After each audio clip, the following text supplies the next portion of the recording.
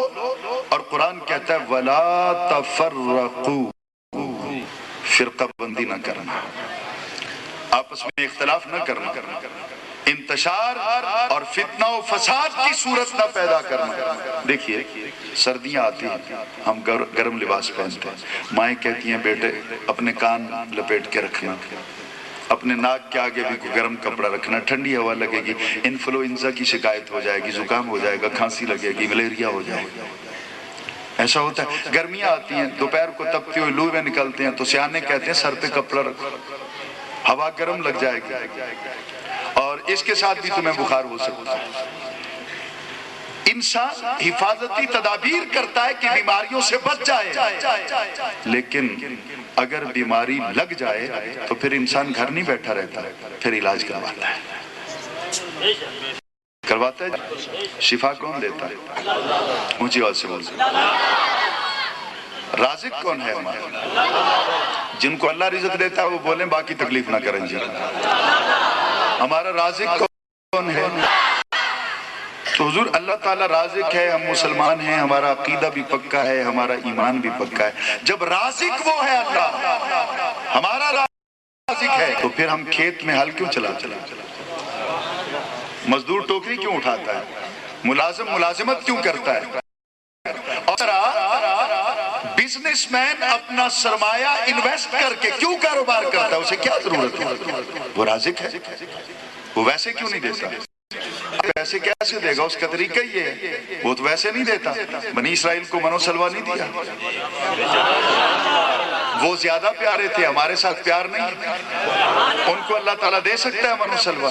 میں نے منو سلوا پہ بہت ریسرچ کی، بہت تحقیق۔ وہ پرندہ ایک چھوٹا سا من، جیسے شبنم نہیں پڑتی رات کو، اس طرح پرندہ ہے۔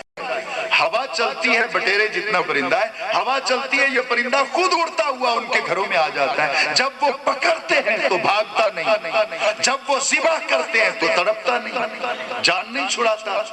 میں نے اس کو کئی بار پڑھایا، آخر میری سمجھ میں پتہ ہے کیا بات آئی؟ اس پرندے نے یہ پیغام دیا، اس نے کہا ہم خود چل کے آئیں گے گرفتار ہونے کو، ہم خود لیٹ جائیں گے ذبح ہونے کو، ہم بھاگیں گے نہیں، تڑپیں گے نہیں۔ کیوں؟ کہا تم رسول کی بولتے رہو، ہم جانے خود دینے کے لیے آیا۔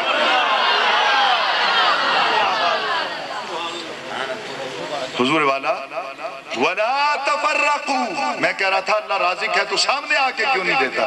اس کی ایک وجہ ہے، مجھے ضرورت پڑے میں آپ کے پاس آؤں، ہاتھ پھیلاؤں، آپ میری مدد کریں، تو جو دینے والا ہے نا، جب وہ کسی کی مدد کر دیتا ہے تو لینے والا ساری زندگی اس کے سامنے شرمندہ ہو جاتا ہے۔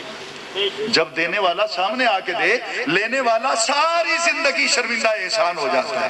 تو اللہ تعالیٰ تیرے ساتھ پیار اتنا کرتا ہے، وہ سامنے آ کے تجھے نہیں دیتا تاکہ تو شرمندہ نہ ہو۔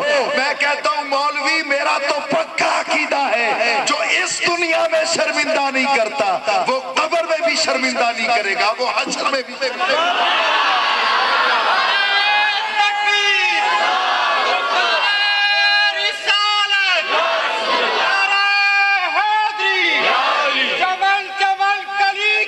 علی علی علی نگر نگر گلی گلی علی علی افتراق انتشار کی صورت پیدا نہ کرنا، اور اگر ہو جائے تو پھر آرام سے بیٹھ جائیں گے؟ کہا نہیں، اگر تم فرقہ بندی کی لعنت کو ختم کرنا چاہتے ہو، فساد اور فتنہ کو ختم کرنا چاہتے ہو، یا اللہ کیا کریں؟ تو پڑھو آگے آئے، آگے ہے وَاذْكُرُوا نِعْمَةَ اللَّهِ عَلَيْكُمْ، اس فساد کو مٹانا چاہتے ہو تو ذکر کرو۔ اذکر نہیں ہے یہاں پہ، اذکرو ہے یہاں پہ، مل کر محفل سجا کے اجتماعی طور پر محفل کی صورت میں مل جل کر ذکر کرو، کس کا؟ نعمت اللہ علیکم، اللہ کی اس نعمت کا جو اس نے تمہیں عطا کی۔ کس نعمت کا؟ یہ سورج بھی تو اللہ کی نعمت ہے، اس کا ذکر کریں فساد ختم ہو جائے گا۔ چاند کا ذکر کر لیں فساد ختم ہو جائے گا۔ آسمان کا ذکر کریں فساد ختم ہو جائے گا۔ میرے بھائی جو مرض ہے نا اس کے مطابق میڈیسن لوگے۔ بھی آپ کو ہارٹ کی تکلیف ہے اور آپ میڈیسن لے رہے ہیں گھٹنے کی تکلیف کی، آپ کو کڈنی کا پرابلم ہے اور آپ میڈیسن لے رہے ہیں کسی آئی سرجن سے جا کر آنکھوں کا، تو آپ کا مرض تو اسی طرح رہے گا، وہ تو ختم نہیں ہو سکتا۔ تو فساد کے مرض کو ختم کرنے کے لیے یا اللہ تیری کس نعمت کا ذکر کریں؟ تو قرآن آگے بتاتا ہے اذ کنتم اعداء، میری اس نعمت کا ذکر کرو جس کے آنے سے پہلے تم سب ایک دوسرے کے دشمن تھے۔ یہ پرائمری پڑھنے والا طالب علم اس سے آگے پھر مڈل میں جاتا ہے، میٹرک میں جاتا ہے، ایف اے میں جائے گا، وہ بی اے میں جائے گا، ایم اے میں جائے گا، آگے جائے گا، حضور والا اس کو پرائمری سے اوس و خزرج کا واقعہ پڑھنے کو ملے گا۔ یہ خطہ عرب کے وہ دو قبیلے ہیں جو 100 سال تک لڑتے رہے۔ کتنی ماؤں کی گود اجڑی، دھرتی کا سینہ خون سے رنگین ہوتا رہا۔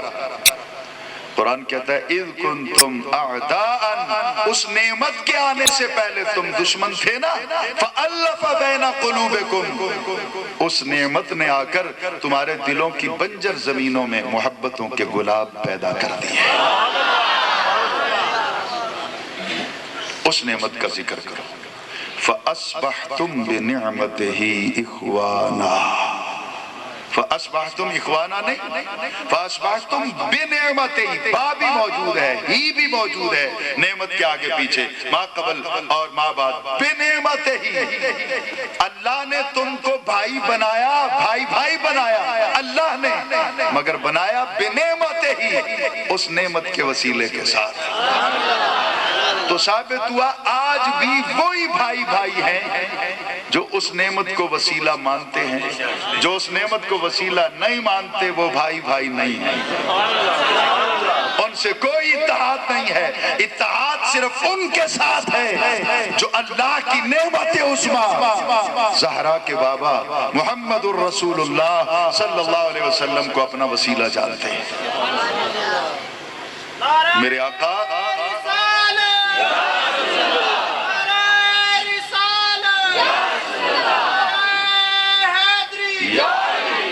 میرے آقا نعمت عظمیٰ بن کے اس کائنات میں تشریف لائے، وہ نعمت جو سر سے پاؤں تک پاک ہی پاک ہے، روشن ہی روشن ہے، وہ نعمت جس کو دیکھ کر اپنے تو اپنے بیگانے بھی اپنا سر جھکانے پہ مجبور ہو گئے۔ اس نعمت کو وسیلے سے اللہ نے تم کو بھائی بھائی بنا دیا۔ وسیلے کی بات یہاں پہ کروں، آپ کے جسم کے اندر یہ جو بلڈ گردش کرتا ہے، یہ جو خون چلتا ہے، متحرک ہے، جس کو آپ کا ہارٹ پمپ کرتا ہے، یہ اس کو اپنا وصول بھی کرتا ہے اور آگے پھر سپلائی بھی کرتا ہے، یہ آپ کا ہارٹ جو ہے یہ سر۔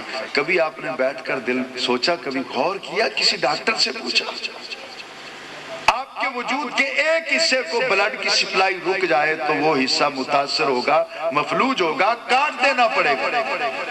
آپ کا دل کیسا ہے؟ اس کو جتنا ملتا ہے سارا ہی خیرات کر دیتا ہے، اپنے پاس تو ایک ایک ذرے کا کروڑواں حصہ بھی نہیں رکھتا، جو کچھ اسے ملتا ہے پورے کا پورا سپلائی کرتا ہے، ایک قطرہ بھی اپنے پاس نہیں رکھتا۔ اس لیے تو علامہ ابن عربی کہتے ہیں کائنات ایک جسم کی طرح ہے اور زہرا کا بابا دل کی طرح ہے،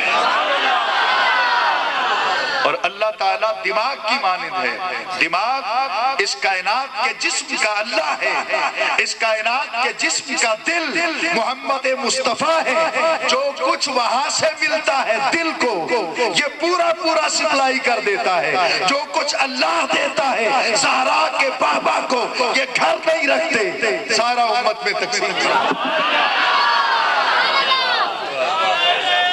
یہ خون جو آپ کے جسم میں گردش کرتا ہے، یہ خون کبھی اس کے بارے میں غور کیا؟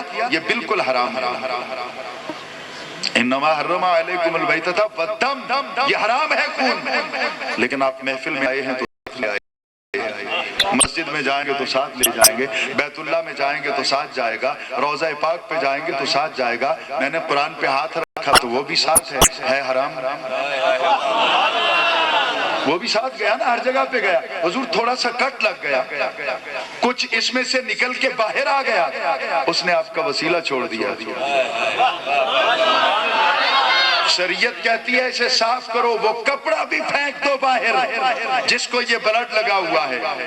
تو یا اللہ یہ وجہ کیا ہے؟ اسلام سے پوچھا وجہ کیا ہے، علماء سے پوچھا وجہ کیا ہے، وہ کہتے ہیں جب تک تیرا وسیلہ رہا حرام ہو کر بھی اسے رب نے باہر نہیں نکالا۔ جس دن اس نے تیرے وسیلے سے منہ موڑا، رب نے کوڑے کے ڈھیر پہ پھینکوا کے بتا دیا تیری اوقات یہ ہے، وسیلہ مان نہیں تو حرام ہو جائے گا، حرام ہو جائے گا۔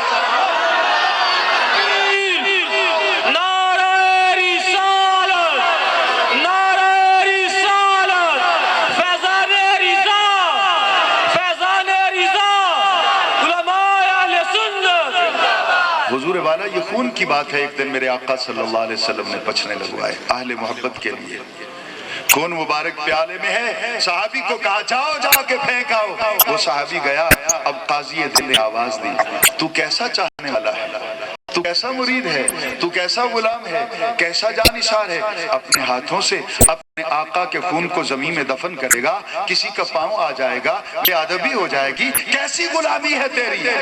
اس کے قاضی دل نے سزا دی، وہ سوچنے لگا کہاں کروں، جہاں بھی دفن کروں گا تو کسی نہ کسی آ جائے گا، کوئی جانور اوپر گزرے گا تو پھر کیا، یہ تو محبت کی توہین ہو جائے گی، یہ تو وفا کی توہین ہو جائے گی۔ اس نے پکڑا پیالہ،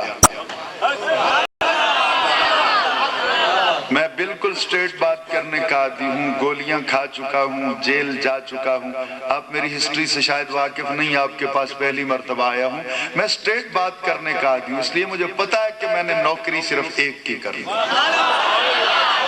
میں یہاں بھی سٹریٹ بات کروں گا اس پر۔ اس نے پیالہ پکڑا، پینے لگا، پینے والی چیز کے بارے میں نبی کا حکم ہے کہ بسم اللہ پڑھو تو پیو، اونچی آواز سے بولیے بسم اللہ پڑھو تو پیو۔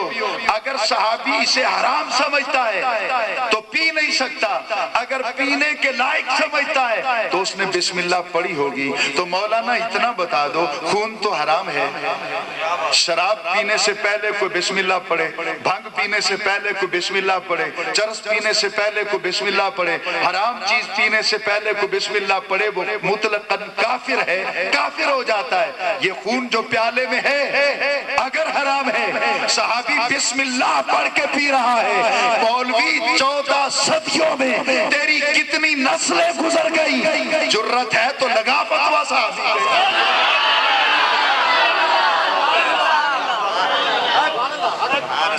جب یہ پی کے واپس آئے، سرکار نے پوچھا کہاں چھوڑ کے آئے، مسکراتے ہوئے پوچھا، جانتے تھے نا سائنس، مسکراتے ہوئے پوچھ لیا کہاں رکھ کے آئے ہو، کہاں چھوڑ کے آئے ہو؟ حضور ایسی جگہ پہ دفن کر کے آئے جہاں کبھی کسی کا پاؤں نہیں آئے گا، جہاں کبھی کسی کا پاؤں نہیں آئے گا۔ آپ نے کہا کیا کیا، کس جگہ پہ؟ عرض کی حضور میں نے اسے پی لیا ہے۔ تو سرکار نے یہ نہیں کہا کہ تو نے حرام کو کیوں پیا، تو نے یہ برا کام کیا، سرکار نے سرزنش کی ہے 14 صدیوں میں مجھے ایک روایت پڑھ کے سنا. میں نہیں کہتا کہ صحیح ہو, میں نہیں کہتا کہ صحیح لذات ہی ہو, میں نہیں کہتا کہ حسن ہو, میں نہیں کہتا کہ ضعیف ہو. جا کوئی گھر کے ہی لے آ, ایک روایت کے چند لفظ تو سنا کہ سرکار ناراض ہوئے ہو. ناراض نہیں ہوئے. آپ نے کہا اچھا پی لیا تو نے؟ جی. کہا جا, تیرے پیٹ میں میرا خون گیا ہے, محمد تجھ سے وعدہ کرتا ہے کہ تجھ پر دوزخ کی آتش حرام ہو.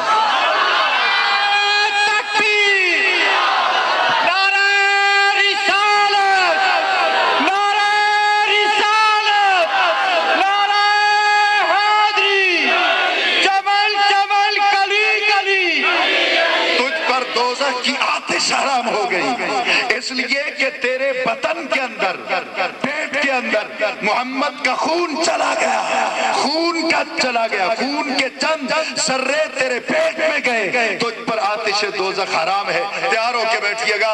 25 برس میں جو کچھ میں نے سمجھا آپ کی سماعتوں کی نظر کرنے چلا ہوں. میں نے کسی کو کاپی نہیں کیا, میں کسی کو نقل نہیں کر رہا ہوں, اپنی بات سنا رہا ہوں. پتہ نہیں کتنے رت جگہ ہیں اس کے پیچھے. حضور جس کے پیٹ میں محمد کا خون جائے اس پر تو دوزخ کی آگ حرام, جس کے پیٹ میں خود محمد جائے.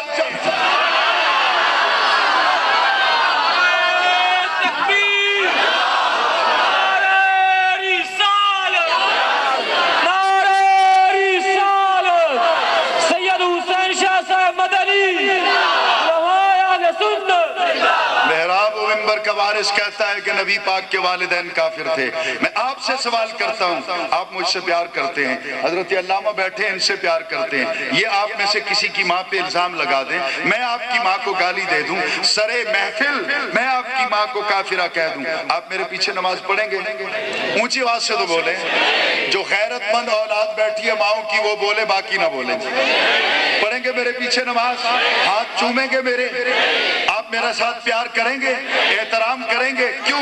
اس لیے کہ میں نے آپ کی ماں کو برا بھلا کہا تو آپ کی ماں بڑی عزت دار ہے نا.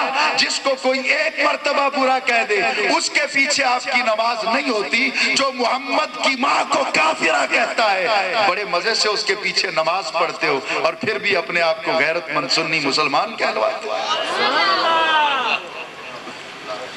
میں چیلنج کرتا ہوں قرآن پہ ہاتھ رکھ کر, بڑے مناظرے ہو گئے مسجدوں میں, مکانوں میں, گھروں میں, کورٹ میں آ جاؤ, اپلیکیشن دائر کرو کورٹ کے اندر, جج کرے گا فیصلہ. میرا سوال یہ ہے, حضرت آدم سے لے کر آج تک ایک کافر دکھا دو جس کا نام عبداللہ ہو, ایک کافرہ دکھا دو جس کا نام آمنہ ہو. یہ تو تاریخ ثابت کرتی ہے جو کافر ہو عبداللہ نہیں ہوتا, جو عبداللہ ہو کافر.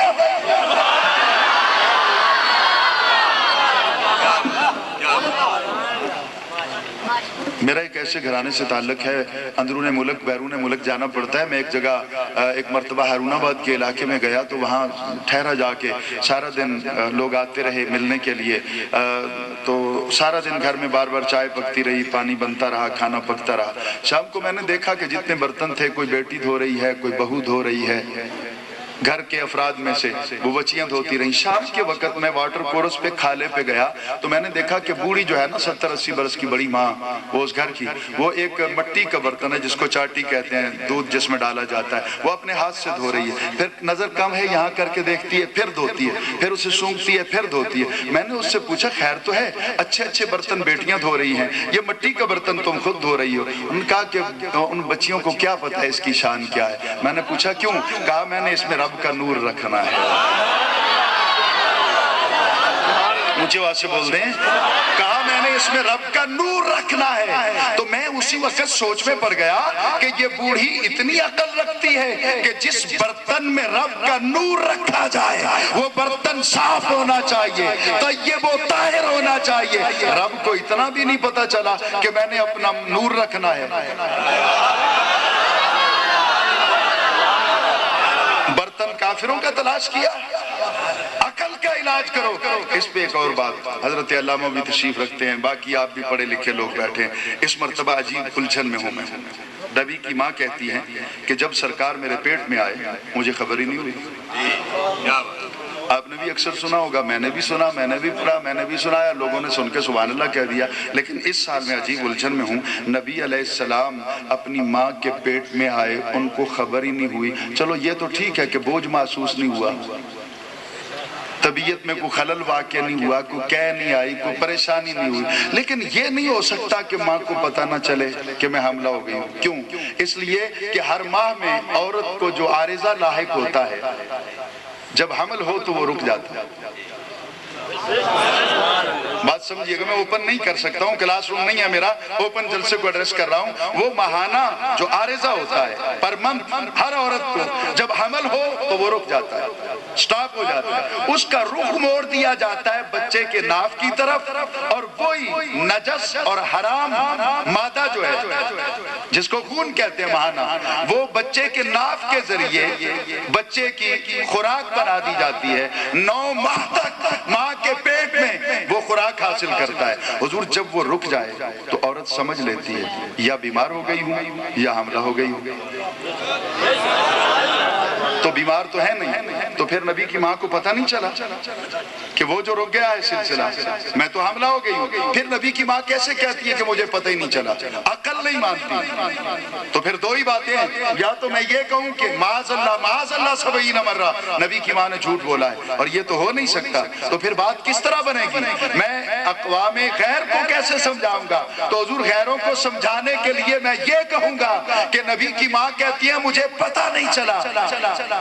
پتہ چلنے کا یہ سبب تھا، ایک یا بوجھ محسوس ہوتا یا ماہانہ عارضہ رکتا، پھر پتہ چلتا نا۔ تو نبی کی ماں کو پتہ نہیں چلا، بوجھ محسوس نہیں ہوا۔